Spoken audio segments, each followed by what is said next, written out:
오후에 주제는 우상 숭배와 하나님의 심판입니다. 지금 제가 읽어드린 스파냐서 1장 1절에서 18절 제가 말씀드리고 제목을 우상 숭배와 하나님의 심판이라고 말씀을 드렸어요. 스파냐 선지자는요, 요시야 왕 시대에 사역을 했던 거예요. 남하고 요새 왕 시대. 요새 왕 시대에는 일반적으로 신앙 부흥이 기간으로 알려져 있어요. 우리가 일반적으로 알려지기는. 왜? 왕이 신앙에 좋으니까.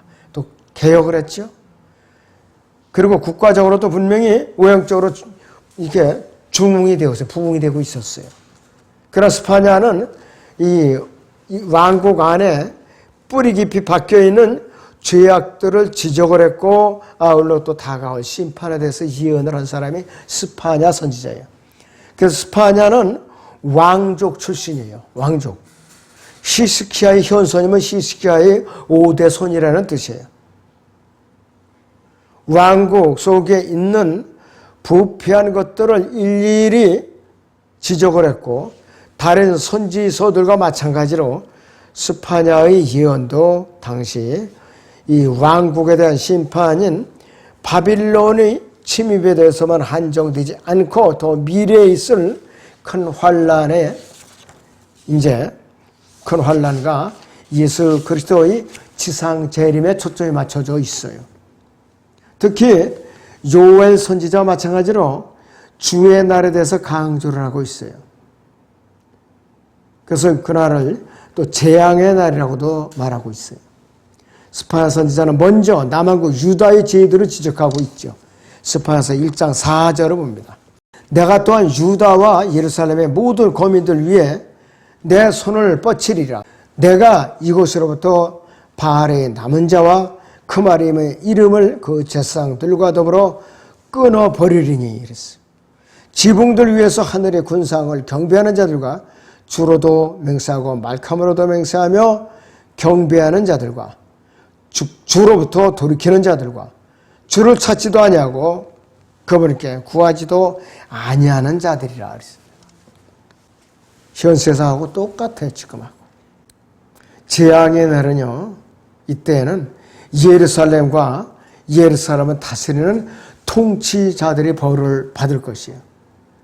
근데 이들의 죄는 기본적으로 우상 숭배의 죄악이에요. 우상 숭배. 너무나도 참 안타까운 일이에요.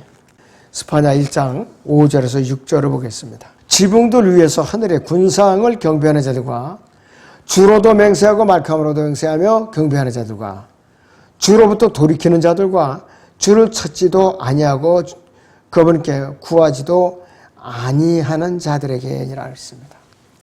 자, 교리적으로 이 시대에도 해당이 돼요. 이 시대에도. 그 시대에도 배교하고 있기 때문에. 재앙의 나라 예루살렘과 통치자들의 벌을 받을 것인데요. 그들의 죄는 기본적으로 우상 숭배의 죄라고 그랬고 스파냐서 2장에서는 이방인들의 죄를 또 심판하고 있어요.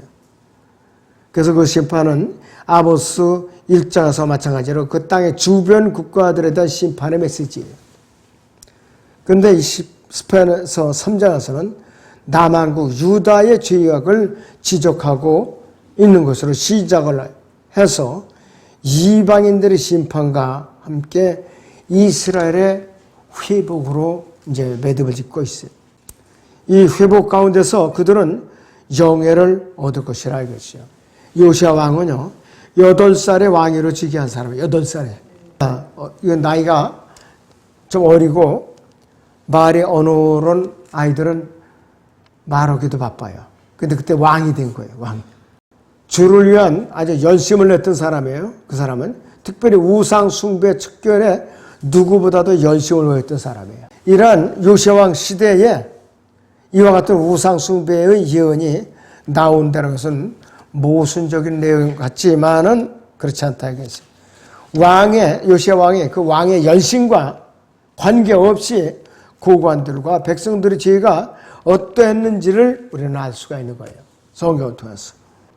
이런 왕의 시대 이와 같은 우상 숭배의 예언이 나오는 것은 모순될 것 같아 보이지만은 왕의 열심과 관계없이 고관들과 백성들의 죄가 어땠는지 우리에게 얘기해 주고 있는데 스파냐는 정치적인 임무를 맡은 고관들과 재판관들을 책망함과 동시에 영적인 임무를 맡은 선지자들과 제사장들을 또 책망하고 있어요. 선지자들과 제사장들을 책망하고 있다 이것이. 3장의 3절 4절을 보죠. 그 성읍 안에 있는 그 고관들은 포효하는 사자들의 그 재판관들은 저녁 일이 되리라. 그들은 뼈를 깎아먹되 다음날까지 남겨두지 아니하는도다. 그 선지자들은 경솔하고 기만하는 자들이요, 그 제사장들은 성소를 더럽히고 율법을 범하였도다 그랬습니다. 그 당시에 선지자들이 그랬다 이것이에요. 영적인 상태가 완전히 타락한 상태라 이것이. 자, 그래서 이것이 남한국 유다의 뿌리 깊은 범죄가 그 땅을 심각하게 더럽히고 있었던 것이. 이러한 죄들은 단순히 행정적인 제도로서만 없어질 수 있는 것이 아니에요. 그래서 이 죄는 제도적인 데서 나오는 것이 아니라 마음의 사악함 속에서 나오는 것이에요. 우상은 마음으로부터 나오게 되는 것이에요. 예레미야 17장 9절을 보죠. 마음은 만물보다 거짓되고 심히 약하니 누가 그것을 알 수 있으리요. 나 주는 마음을 살피고 나는 속을 시험하며 그 사람의 행위와 행시 이를 결과대로 각 사람에게 주노라. 자고새가 알들을 품어서 부화되지 않는 것처럼 바르게 재산을 모으지 아니한 자도 그의 생애 중간에 그것들은 떠나버릴 것이고 그의 종국주 마지막은 어떻게 되냐, 어리석은 자가 되리라 이것이에요. 신약에서 우상 숭배를 이제 범했던 그 사람들이 공통점이 뭐냐면은 하나님을 멀리하는 사람들이에요. 성경을 또 고치는 사람들, 거짓 교리를 퍼뜨리는 사람들, 다 우상 숭배자들이 이것이. 스파냐 3장에서는요, 남한국 유다의 죄악을 지적하는 것을 시작해갖고 이방인들의 심판과 이스라엘의 회복을 말하고 있어요. 그래서 이스라엘 회복 속에서 그들은 영예를 얻을 것이고, 요시야 왕은 8살에 등극하여서 주를 위한 열심을 보였고, 특별히 우상 숭배 척결에 누구보다도 열심을 보였던 왕입니다. 그러한 왕의 시대에 이와 같은 우상 숭배 예언이 나온다는 것은 모순된 일인 것 같지만은 그렇지 않다 이것이. 왕의 열심과는 관계없이 고관들과 백성들의 죄가 어땠는지를 엿볼 수가 있는 것이에요. 이 스파냐는 그래서 이제 정치인들을 책망하는데 아울러 영적인 직무를 맡은 선지자들과 제사장들을 또 아울러 책망을 했어요. 이것은 남한국 유다의 뿌리 깊은 범죄 행위가 그 땅을 심각하게 더럽히고 있다는 것을 우리에게 알려주고 있는 것이에요. 이러한 죄들은 단순히 행정적인 제도로서만 없어질 수가 없고 하나님께서는 우상들에 대해서 강력한 징계를 또 이제 드러내고 있어요. 그래서 스파냐서에서는 이스라엘의 우상 숭배에 대한 하나님의 심판과 주의 날과 이스라엘의 회복에 대해서 다루고 있는 것이에요. 자, 그러면은 첫째는 우상 숭배에 대한 하나님의 말씀을 한번 보겠습니다. 이 우상 숭배에 대한 하나님의 심판의 경고는 성경에서 찾아볼 수 있는 아주 일반적인 주제예요. 하나님의 유일하신 권위에 반대되는 것으로서 어떤 형상의 우상도 반드시 제거해야 되는데 구체적인 형상을 갖춘 우상들도 있고 마음에 상한 그 우상들도 있는 것이, 형상이 있는 것이. 그런가 하면 하나님을 떠나서 우상 섬기는 사람도 있고 하나님과 우상 동시에 섬기는 사람도 있어요. 실제로 북왕국 이스라엘과 남왕국 유다는 신정국가였기 때문에 기본적으로는 하나님을 섬겼지만 그런 가운데 우상들을 섬겼기 때문에 이들은 하나님과 우상 사이를 왔다 갔다 한 거예요. 하나님과 우상 사이를. 우상들의 제사장들처럼 그 우상에게 직접적으로 헌신한 자들은 하나님을 택하고 있고, 자, 그러니까 이 김정은이나 지금 이 우리 대통령이나 사상이 똑같아요. 만법 똑같고 느끼는 것도 똑같고. 왜? 진리의 빛이 계시가 되지 않으니까 자꾸 가려지는 거예요. 자, 기본적으로요, 유대인들은요, 겉으로는 주님을 잘 섬겼어요. 속으로 섬기지 않은 게 문제예요. 마음속으로는 무엇을 섬기냐? 우상을 섬겼더라 이거예요. 그래서 우상에게 전적으로 헌신한 자들은 뭐냐? 하나님을 버리고 우상만을 섬겼어요. 일반 백성들은 하나님과 우상 둘 사이에서 왔다 갔다 하면서 어떻게 하느냐? 둘 중에 하나를 섬겼는데 결국 나중에는 우상을 붙들고 말았던 것이에요. 이런 모습을 스파야서 1장 5절에서 6절에서는 뭐라고 얘기하느냐 보자 이것이. 거기를 보니까 이렇게 말씀을 하고 있어요. 지붕들 위에서 하늘의 군상을 경배하는 자들과 주로도 맹세하고 말카람으로도 맹세하며 경배하는 자들과 주로부터 돌이키는 자들과 주를 찾지도 아니하고 그에게 구하지도 아니하는 자들과 주 하나님의 면전에서 잠잠하라. 이는 주의 날이 가까우며 이는 주가 한 희생을 예비하고 그가 그 손님들을 청하였음이라 그랬습니다. 이 다양한 모습으로 우상숭배에 빠진 남한국 유다의 죄들을 적나라하게 기록하고 있는데 하나님과 우상은 동시에 섬기는 것이 불가능해요. 자, 엘리야가 칼멜산 전투에서 뭐라고 여기서 싸웠는가? 열왕기상 18장 21절 보죠. 엘리야가 그 사람에게 엘리야가 대답하기를 내가 이스라엘을 괴롭히는 것이 아니라 당신과 당신 아버지의 집이 한 것이니 즉 당신들이 주의 계명들을 버린 것과 당신이 바알들을 따른 것이니다. 그러므로 이제 보내어 온 이스라엘을 칼멜산으로 내게 데려 모으소서. 또 이세벨의 산에서 먹는 바알의 선지자 450명과 아세라들이 선지자 400명도 이제 모으소서라고 이제 말을 해놨는데 결과적으로 어떻게 되느냐? 되질 않았어요. 이렇게. 그래 아합이 이스라엘의 모든 자손에게 보내어 선지자들을 칼멜산으로 모으리라. 엘리야가 모든 백성에게 나아가 말하기를 너희가 얼마나 더 두 의견 사이에 지체하려느냐. 주가 하나님이시면 그를 따르라. 그러나 만일 바알이면 그를 따르라 하니 백성이 그에게 한마디도 대답하지 아니하였더라 그랬습니다. 답답하죠 이렇게 되니까.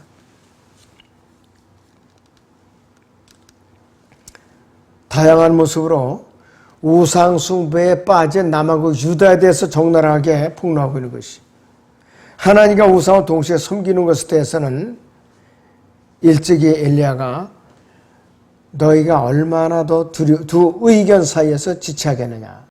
주가 하나님이시면 나 그를 따르라. 그러나 만일 바알이면 그를 따르죠. 이제 여기서 그를 따르라고 그랬어요. 둘 중에 하나를 따라야지 동시에 둘을 따를 수가 없다 그거예요. 양쪽 진영에 머무를 수가 없다 이것이에요. 우리는 예수 그리스도께서도 너희가 하나님과 재물을 동시에 섬길 수 없느니라 이렇게 명령을 했거든요. 근데 사도 바울은 뭐라고 그러는가? 고린도후서 6장 보죠. 15절에서 16절을 보겠습니다. 너희의 몸이 그리스도의 지체인 줄 알지 못하느냐. 내가 그리스도의 지체를 가지고 창녀의 지체로 만들겠느냐. 결코 그럴 수 없느니라. 또한 창녀와 합하는 자는 한 몸인 것을 너희가 알지 못하느냐. 그가 말씀하시기를 둘이 한 몸이 되리라고 하시니라고 그랬어요. 완전히 참 성별이라는 것이 그렇게 중요한데 고린도 후서 6장을 봅니다. 15절에서 16절을 보죠. 그리스도가 벨리아가 어찌 조화를 이루며 또한 믿는 자가 믿지 않는 자와 어떤 부분을 같이 하겠느냐. 하나님의 성전과 우상들이 어찌 일치하겠느냐 되겠느냐. 이는 너희가 살아계신 하나님의 성전입니다. 하나님께서 말씀하시기를 내가 그들 가운데 살 것이며 그들 가운데서 다닐 것이며 나는 그들이 하나님이 되고 그들은 나의 백성이 되리라 그랬어요. 선과학이 분명하고 그리스도와 벨리알이 분명히 다 이것이 성별돼서 서로 만날 수가 없는 거예요. 근데 어떻게 그렇게 교인들이 고린도후서 6장 15절 16절대로 행하지 않는 거예요. 양다리 거쳐놓고 있고. 하나님과 우상을 섬긴다는 것은 뭐냐? 이 하나님과 우상 사이에 껴갖고 기웃거리는 것은 뭐냐 이것이. 자기에게 절대 권위가 없다는 사람이거나 절대 권위가 없는 사람이 그러는 거라 이것이. 둘 중 어느 것도 온전히 신뢰해서 자기 자신을 기도할 수 없을 뿐만 아니라 둘 중에 어느 누구에게도 능력에 대해서 인정하지 않죠. 그러다 보니까 이런 자들은 하나님께 기도도 하지 않고 하나님의 말씀의 권위에 대해서 권위를 두절하니까 어떻게 돼요? 믿음의 뿌리가 내릴 수가 없어요. 그냥 갈팡질팡하게 돼 있다 이것이. 다시 보면 스파냐 1장 12절을 봅니다. 1장 12절에 하반절을 보죠. 그들이 마음에 말하기를 주께서는 선도 행하지 아니하시고 악도 행하지 아니하시리라 하는도다 기록하고 있는데 오늘날 철학 이론 중에 하나이겠어요. 철학 이론, 이 사상이. 하나님의 존재를 인정하기는 하되 그분께서 선악간의 어떤 것으로도 세상에 관여하지 않으신다 이렇게 생각하는 거라 이것이에요. 또한 이런 사고는 하나님의 선도 아니고 선의신도 아니고 또 악의 신도 아니고 선과 악은 하나라는 동양의 신비 종교 내지 또 뉴에이지 운동의 사상이에요. 뉴에이지 운동. 하나가 되는 건 나중에. 그래서 이들은 선과 악의 경계를 무너뜨리고 모든 것들을 통합하자고 하지만은 정작 이 경계가 무너지게 되면은 악이 가득 차게 돼 있어요. 대환란기간에 우리 그리스도가 교회가 떠나봐요. 세상에 악만 남아요. 그러니까 어떻게 돼? 선이 눌리게 돼 있다 이것이. 자, 그래서 하나님께서는 창조만 하셨을 뿐만 아니라 나머지 이 인생들끼리 알아서 운영해 나가야 된다. 이렇게 생각하는 사람들은 아주 불경한 사람들이에요. 아주 불경한 사람들. 하나님께서는 이 세상과 더욱이 그분의 성도들에 대해서 관심을 갖고 낱낱이 관여를 하셔요. 관여하신다 이것이. 그러면 성도들은 그분의 권위를 인정하고 오직 그분만 의지해야 돼요. 그분께만 기도해야 돼요. 우리는 이러한 우상숭배의 모습 중에는 극심한 교만도 우상숭배더라 이거지. 탐욕도 그렇고. 나 외에는 아무것도 가진 것이 없다. 이렇게 여기는 사람은 누구냐? 교만이 머리끝같이 찬 사람이에요. 스파냐 2장 15절을 다시 보죠. 속으로 말하기를 나만 있고 나 외에는 아무도 없다 하더니 그랬어요. 이 구절은 니느웨 성에 대한 말씀을 의미하는데 이 종교를 어떻게 해서 책망할 수가 있는가? 스파냐 2장 15절 하반절을 보세요. 어찌하여 그 성읍이 황폐하게 되었으며 짐승들이 누워있는 거처가 되었는가 했어요. 그 성읍을 지나가는 자마다 조소하며 자기 손을 흔들리라고 예언하고 있어요. 자, 스파냐 2장 11절을 봅니다. 주가 그들에게 두렵게 되리니 이는 그분께서 세상의 모든 신들을 굶겨주기 있을 것이요. 이렇게 선포를 하고 있어요. 이보다 더 권위가 있는 말씀은 이제 없습니다. 우상들에 대해서 이보다 더 능력 있는 말씀이 없을 것이고 모든 신들 위에 하나님이신 그분의 위대하심을 이처럼 강하게 드러내는 말씀도 없습니다. 그렇다면 두 번째 주의 날은 도대체 뭐냐? 요엘과 마찬가지로 스파냐가 말하는 주의 날도 심판의 날이고 재앙의 날인데 스파냐에 따르면은 이 날은 주의 희생의 날이라고 일컫는 것이에요. 그리고 애곡하는 날이고 주의 큰 날이고 진노의 날이요 또 고난과 고통의 날이고 황폐와 황량의 날이요 어둠과 침체함의 날이고 구름과 짙은 흑암의 날이요 견고한 성읍들과 높은 망대들을 향한 나팔과 경고의 날이었어요. 그리고 요엘은 이 날은 흑암과 암영의 날 견고한 성읍들과 높은 망대들을 향한 나팔과 경고, 여기서 경고의 날이라고 그랬습니다. 요엘도 여기서 흑암과 암영의 날, 구름과 짙음의 날이 산들 위에 펴진 아침이라고 그랬어요. 아모스 5장 18절을 보죠. 주의 날을 바라는 너에게 화로다 그랬어요. 주의 날을 바라는 너에게 화로다. 그것이 너에게 어떤 결말이 되겠느냐? 주의 날은 어둠이지 빛이 아니니라 그랬습니다. 마치 사람이 사자를 피했다가 곰을 만나거나 집에 들어가 손을 벽에 기대었다가 뱀에게 물리는 것과 같도다 그랬습니다. 요엘서 2장 2절을 보죠. 흑암과 암영의 날, 구름과 짙은 어두움의 날이 산들 위에 펼쳐진 아침 같으니 많고 강한 사람들이라. 이 같은 일은 전에도 없었고 이후 그 많은 세대들이 연수에까지도 다시 없으리라 그랬습니다. 아마겟돈 전쟁과 대환란이 앞으로 이 대환란은 마지막으로 없을 거라 이것이. 두 번 다시 없을 거라 이것이. 얼마나 끔찍한 것인지. 스파냐서를 다시 봅니다. 1장 15절에서 16절을 봅니다.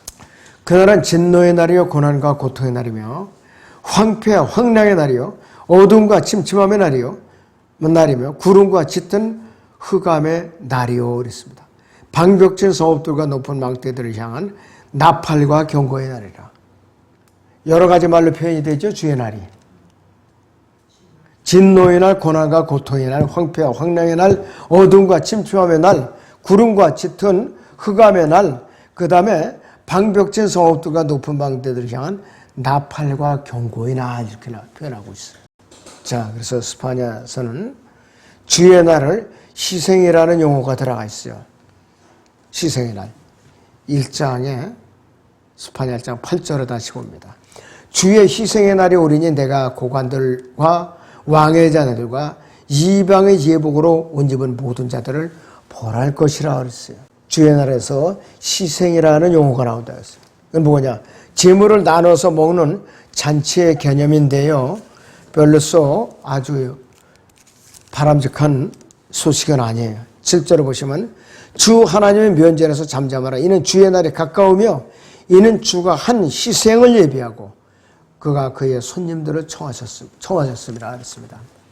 아마겟돈에서 2억의 군대를 몰살시켜 놓고 뜯어먹을 맹조루들을 불러들이는 거예요. 주님께서 수백만 마리. 너무나도 끔찍한 일이라겠죠. 이것은 지상 왕국이 세워졌을 때 왕국에서 잔치도 아니고 어린 양 혼인잔치도 아니에요.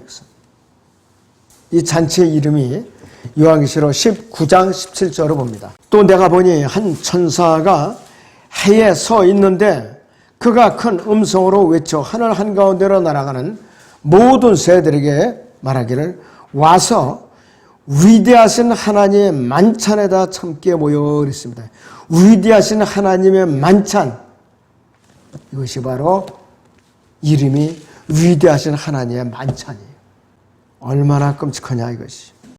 21절을 보세요. 그리고 그 남은 자들은 말 위에 앉으신 분의 칼, 즉 그의 입에서 나오는 칼로 살해되니 모든 새들이 그들이 살로 채우더라. 배를 채우더라 그랬어요. 얼마나 뜯어먹을 게 많았습니다. 너무나도 끔찍하지 않을 수가 없어요. 그런데 우리는 이거를 겪질 않는다고요. 주님의 몸에 지체가 됐기 때문에. 스파냐 2장 14절을 봅니다. 뜯어먹는 조류들의 이름이 있어요.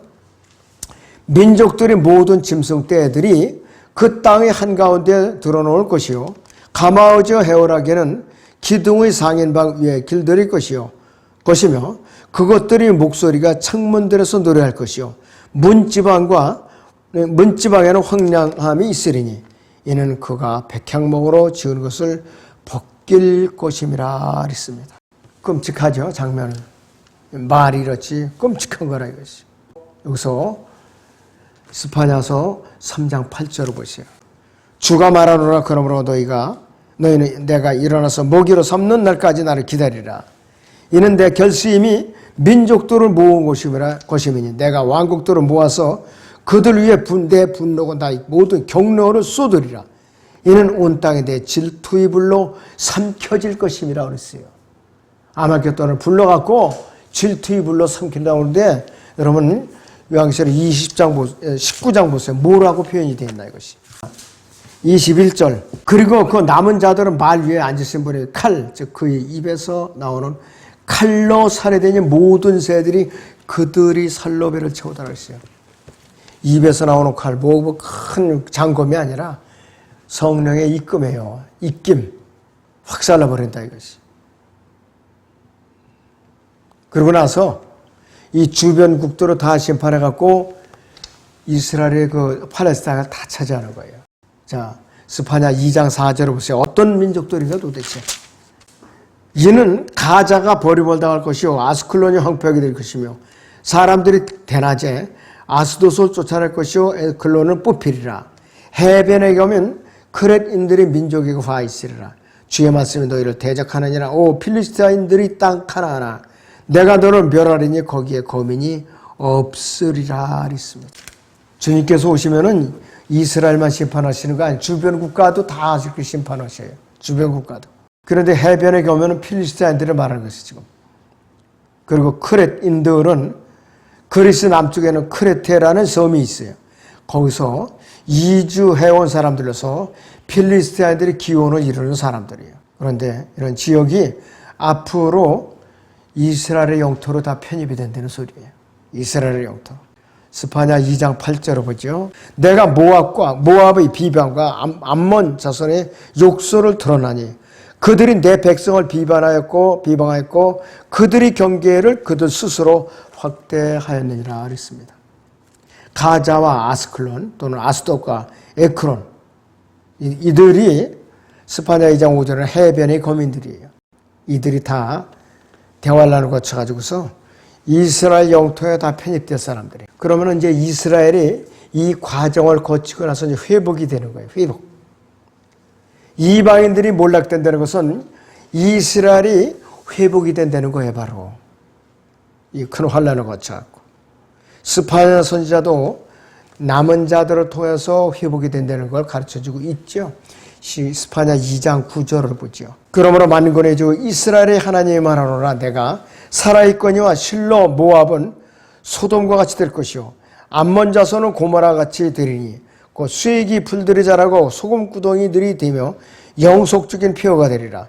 내 백성의 잔류자가 그들을 약탈하며 내 백성의 남은 자가 그들을 차지하리라 그랬습니다.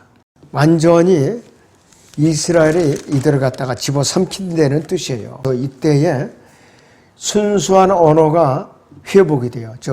히브리어가 회복이 돼가지고 주변 민족들도 히브리어를 쓴다는 말이에요, 앞으로.